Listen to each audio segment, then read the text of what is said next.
I really wanted to understand how that was possible as a patient. How I could lay on a table, somebody could palpate my spine, give me an adjustment, do that enough times, and my body could heal itself. That was very hard for me to wrap my brain around and foreign to me. So I started going to Parker seminars in Las Vegas as a patient. And similar to all of you, sat in a big auditorium and listened to everybody I could listen to. And did that for 8 years in a row. And I just kept soaking up the information, and I heard the same people over and over and over say the same message to me over and over and over.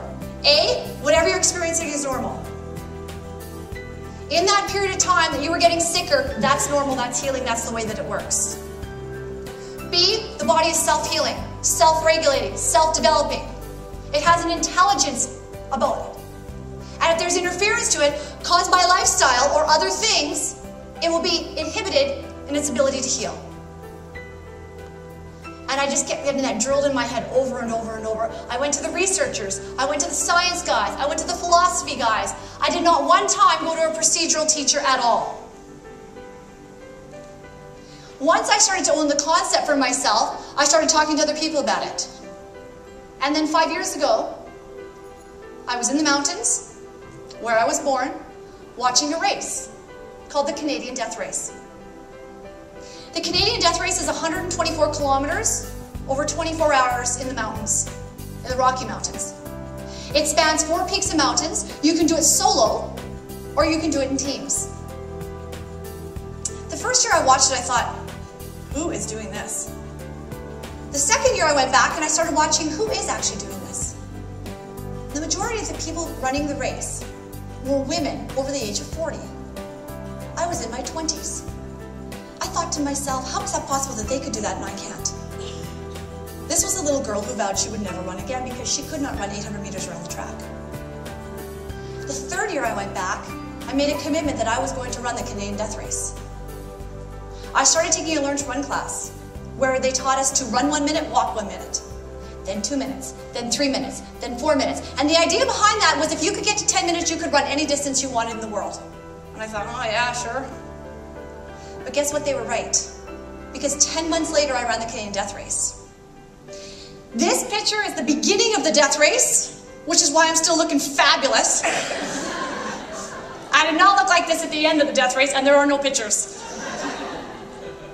And I remember taking this picture and thinking to myself, this to me is what chiropractic is about, and this is going to be my mission.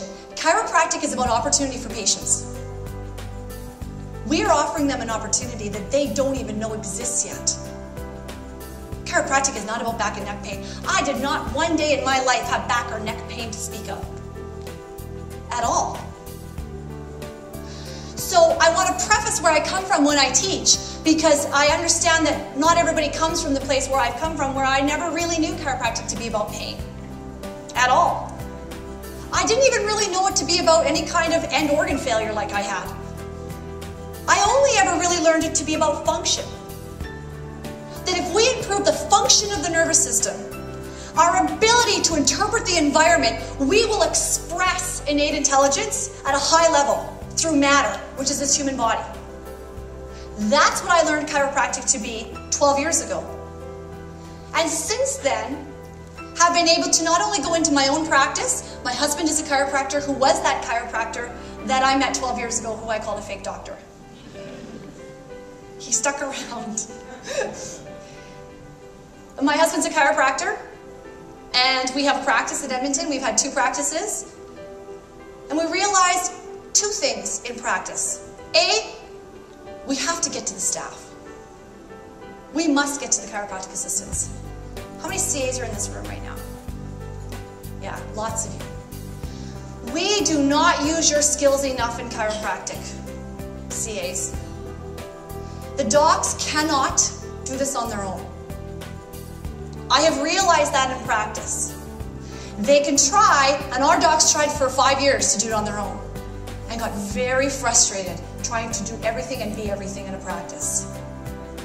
And what we realized, if we can develop the staff to be a crucial part of the team so that they own the concept of chiropractic, so that irregardless of what some patient says to either the front desk or a prospective person may say to you in the community, that you have the confidence to answer that. We elevate your level from being a receptionist to being an advocate.